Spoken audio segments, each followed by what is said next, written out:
Hi, welcome back to the last of the really great Whangdoodles. Today I'm going to be reading Chapter 5 of Part 3. When we left the children and the professor yesterday, the professor was on the other side of the bridge. He had just been attacked by the gaseous, and he was laying unconscious. And the children crossed over the bridge. Whew, they made it. And now they're on the other side. They opened the gates and slammed them on the gaseous so he couldn't come in, and they had just turned around, and the last sentence of Chapter 4 said, standing in front of them was the Proc. So here's Chapter 5. Let's see what happens. "You surprise me," he said. "I didn't think you'd make it." He noticed the wiffle bird in Tom's arms. "What's the matter with her?" Ben said, "She's hurt. She tried to save us, and the gaseous knocked her down." The Proc looked dreadfully concerned and took a step forward. Tom clutched the bird protectively. "Come along, boy," the Proc snapped. "Give the wiffle bird to me." "Not on your life, you big bully," Tom said fiercely. "Oh, this is really too much."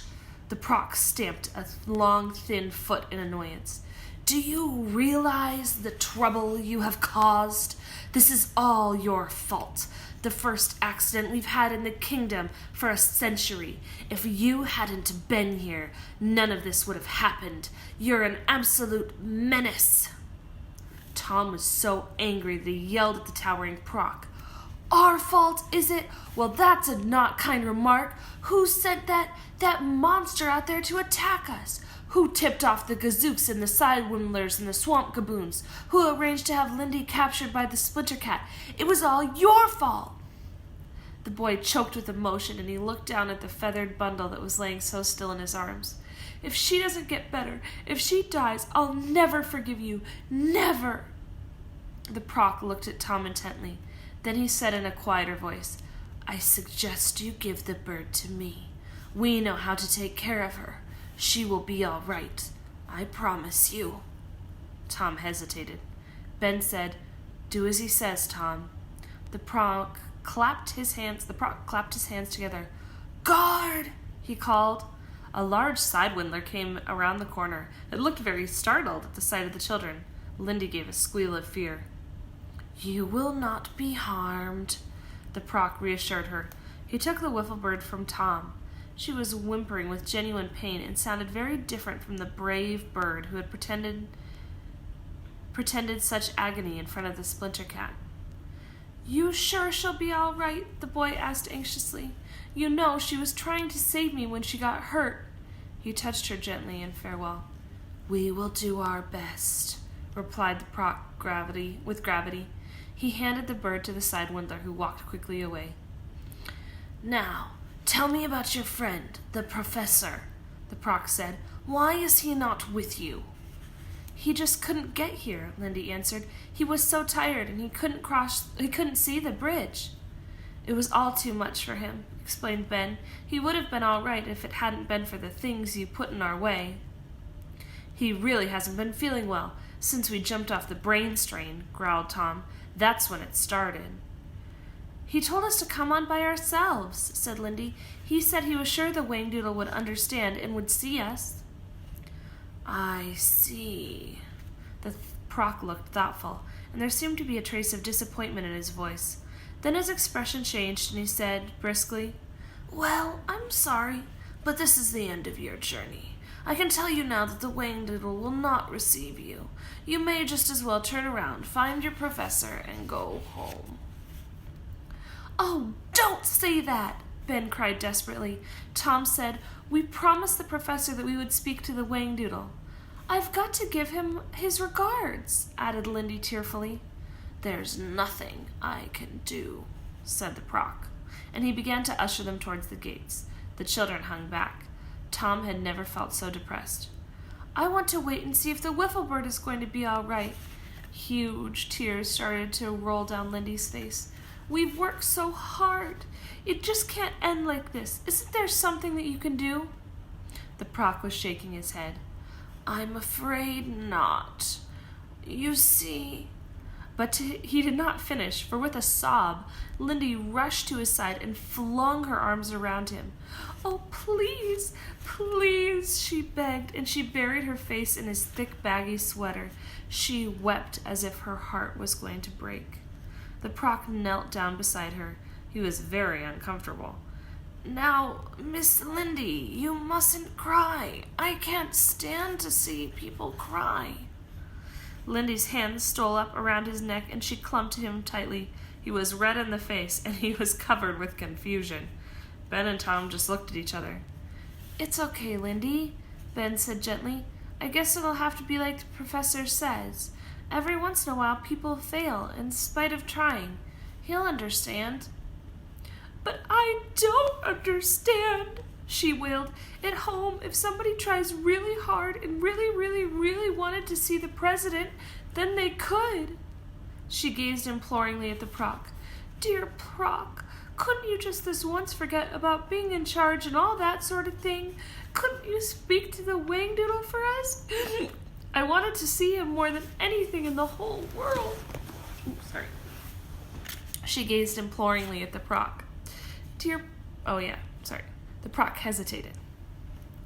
He looked at the boys and looked back at Lindy. He touched her tear-stained face. "Oh, you human beings," he said with feeling. "When will I ever learn?" He rubbed Lindy's cheek with the sleeve of his sweater. "Come along. I can see there's only one way to get any peace around here, and that is to let you meet the Whangdoodle." Lindy hugged him with all her strength. Tom and Ben could not believe the sudden turn of events. All right. The Proc waved away their thanks. Taking Lindy's hand, he said, "Come along, Miss Lindy, but for pity's sake, try not to cry any more. It gets me all emotional and I start to itch." He led them across the courtyard and under another archway past 2 sentry sidewindlers standing rigidly at attention. The children gave them wide berth. The palace was more beautiful than they ever could have imagined. There were crystal courtyards with bright mosaic floors. Others were grassy with wildflower borders and contained sparkling fountains or tranquil pools with ambrosia blossoms floating on the milk-white water. The trees were magnificent, and there were flowers such as the children had never seen before. Flutterbys were everywhere. There was a cool breeze, and the scent of honeysuckle was strong and heady. Wind chimes made sweet music. The Proc walked quickly down a long, vaulted passageway and paused in front of a wrought silver door. Wait for me here," he said and went inside. Ben, Tom, and Lindy looked at each other. Their hearts were pounding with excitement. The boys straightened their hair, and Lindy smoothed the wrinkles out of her clothes. She said longingly, "I wish the professor was here." "We must remember every detail for him," Ben declared solemnly. The silver door opened and the Proc emerged. "You may come in now," he said quietly. "When you meet the Whangdoodle, you must address him as Your Majesty. Don't talk too much and don't get bouncy with excitement, because the Whangdoodle seldom has company and is not used to it. Remove your hats and give them to me. Always go bareheaded in front of royalty. It shows respect." The children took off their scrappy caps and gave them to the Proc. He held open the door, and as they walked in, he announced in a clear voice, "The Potter children, Your Majesty. Benjamin, Thomas, and Melinda." He closed the door behind them. They were in a cool, high-ceilinged room. It was white with tall windows, through which the sunlight fell into the polished marble floor. The room was sparsely furnished. There was a long table bearing some choice pieces of silver and a large, richly covered chair which was framed by a beautiful tapestry that hung on the wall behind it. There was no one in the room. The children waited. The silence lengthened. Tom coughed, and a hollow echo came from the high ceiling. Quite suddenly, a cheerful voice said, "Well, I must say, you humans have changed a bit since the old days." The children jumped with alarm and found themselves witnessing an amazing sight. 2 eyes and a very large pair of antlers began to materialize from the tapestry, followed by the moose-like head that bore them. Next came 4 rather short legs attached to a round barrel-like body. The children watched in wonder as the Whangdoodle crossed to his throne and sat down nonchalantly, folding his front legs across his chest and crossing one back leg over the other. Don't look so surprised. His voice was deep and he spoke with an engaging lisp. I was playing it safe. Didn't want you to see me before I had a chance to peek at you. I changed myself into the colors of the tapestry. The Whangdoodle was truly an extraordinary creature. He was the size of a small pony. His face was big and friendly, with large brown eyes and long, fair eyelashes. His eyebrows were arched, giving him a constant look of surprise. His muzzle looked soft as velvet, and when he grinned, he displayed horse-like teeth which protruded over his lips. His antlers were amazingly large and very handsome. He held his head proudly, in keeping with his generally regal air. His body was a warm, gray-brown-like color, and his small, rather thin tail was fashioned into a love knot. On his hind feet he wore a pair of old pink knitted bedroom slippers with floppy tassels. Ben remembered the Proc's instructions. Your Majesty, thank you for allowing us to see you. The Proc tells me that you've been giving him a lot of trouble. I didn't want to see you. Not at first. Then I confess that I did feel some slight desire to make contact again after all these years. I do get lonely. Not that I mind, and I wouldn't go back. Not ever. Not even if you begged and pleaded. Humans can't be trusted. Have a piece of wodge. He held out a large box of candy.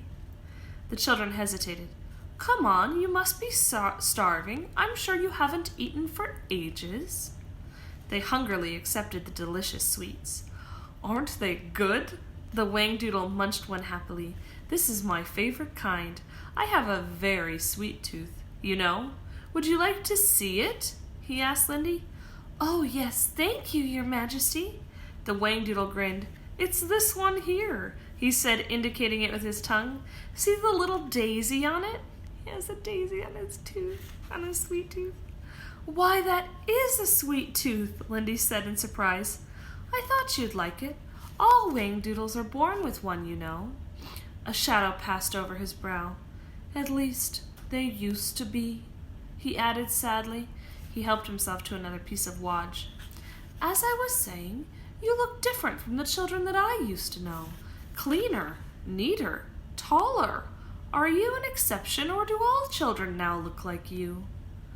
Tom answered, I don't think we're different from other children, Your Majesty. How is your world these days? The Proc never tells me anything because he doesn't want to upset me.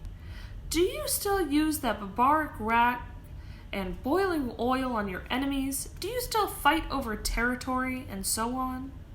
We still have wars, Your Majesty, if that's what you mean, Ben replied. The Whangdoodle looked depressed. Thought so. It didn't seem as though things were going to change much when I left. He began to turn blue. Lindy said, Your Majesty, you're changing color. Am I? He looked at his stomach. So I am. I can do it without thinking, you know. Can you really turn any color you want? Asked Ben. Yes, I can even turn plaid if I want to, but that's a hard one. What's the hardest color of all to do? Lindy wanted to know. Oh, I would say flange. What's flange? Tom chuckled. It's nothing to laugh about, young man. It's every color in the rainbow all at once. I seldom manage that one. Mind you, omnipresent blue is pretty tough as well, and crash pink. Is that pretty? Asked Lindy. It's stunning. Absolutely stunning, replied the Whangdoodle. Is it harder than plaid? Oh, 10 times harder. Or is it 11? Lilac is my favorite color, Lindy told him. Well, is it now? Allow me the honor. The Whangdoodle slowly turned the most beautiful shade of lilac that Lindy had ever seen. That's lovely. Thank you, Your Majesty. Not at all. Have some more wodge. The Whangdoodle suddenly winced. Ooh, oh, my poor feet. I know it's rather informal, but would you mind if I put them up for a while? I'm due for a new pair of slippers, you see, and right now my feet are killing me. Ben said, Oh, don't worry about us, Your Majesty. Is there anything we can do for you? You could pass me that footstool over there. Ben fetched it and placed it in front of the throne. Ah, that's better. The Whangdoodle stretched his legs and smiled with relief. Now, explain something to me. I was told that there were 4 of you in the expedition party, and that your guide was Professor somebody or other. He has been seen poking about the country a lot. Why isn't he here? Taking turns, the children told the Whangdoodle all about the professor from the day they had met him at the zoo to their parting at the bridge. The Whangdoodle looked thoughtful. Well, I must say it's a pity your friend couldn't make it. I hoped I might get a moment to chat with him. I fancy we have a lot in common, and good conversation is hard to come by these days. It's very quiet here, you know, and I don't have a wife. Sad about that. I don't have anyone to carry on the family name. Makes me very blue sometimes. Pale blue. He changed back to the appropriate color. Lindy said, You would like the professor, Your Majesty. He's the nicest person in the whole world next to Mummy and Daddy. Is there any way you could help him get here? He wants to meet you so badly. I'm sorry, but there's nothing I can do. He had exactly the same chance as you. You saw the bridge. He didn't. I can't provide him with a new imagination, can I? I'm not sure he did have the same chance, Tom said. Remember, he had to outguess and outsmart every creature in the land to help us. He gave so much of himself. It's no wonder he couldn't concentrate at the end. Yes, I understand that, and I admire the fellow, the Whangdoodle nodded solemnly. Ben had a sudden inspiration. How about if you came back with us across the bridge? You could meet the professor that way. The Whangdoodle shook his head. Impossible. If your friend can't see the bridge, then I doubt he'd be able to see me. That's a simple, undeniable fact. There was a moment's silence in the beautiful white room. Then Lindy said in her clear, practical voice, You know, the really sad thing about all this is that the professor could have come here and probably would have made you another Whangdoodle. The Whangdoodle looked at her with wide, unblinking eyes. Then he carefully said, Would you mind explaining that last statement, young lady? Well, you see, he's a professor of genetics. You know, he can make life. He told us he could. She gave a matter-of-fact wave of her hand. If he can make life, he can make a Whangdoodle, wouldn't you say? The Whangdoodle looked at the boys. Is she talking sense? He did tell us that the secret of life had been discovered, Your Majesty, said Ben. He told us that we had a great responsibility on our hands, added Tom. I would say so, replied the Whangdoodle, raising his eyebrows. He looked stunned. Well, well, what an incredible fellow your professor must be. It is indeed a shame that we could not meet. Lindy said, He could be rested by now. If we helped him, he just might make it across the bridge. It really doesn't seem right to be here without him, remarked Tom. The Whangdoodle suddenly straightened in his chair. Proc! He yelled and clapped his front hooves together. The Proc entered the room. Your Majesty? Come here, old fellow. Something rather interesting has come up. Excuse me, Potters, just for a moment. The Whangdoodle got up and limped with the Proc to one of the tall windows where they stood in quiet, close conversation. Lindy tugged at Ben's sleeve. What do you think is going to happen? She whispered. I don't know. Wouldn't it be great if the professor could somehow get here after all? My gosh, my stomach just went all funny. Mine too, said Tom. The Whangdoodle clapped the Proc on the back and turned to the children. We have decided that it would be good if you tried to help your friend across the bridge, but only one of you may go. The Proc said, I advised His Majesty that it would be rather safer if only one of you was allowed out of the palace gates. If all three of you went, there would be no guarantee that you would bring the professor back. But of course we try to bring him back. That's the whole point, isn't it? Said Ben. I'm not sure, the Proc replied. What if he does not make it in spite of your help? What if he chooses not to come? It is possible. No, I think he'd be more inclined to try to reach the palace if he knew that two of you were here, being held hostage. Hostage? Ben was horrified. You can't hold us hostage? You can't keep us here against our will? Well, I was really hoping it wouldn't come to that.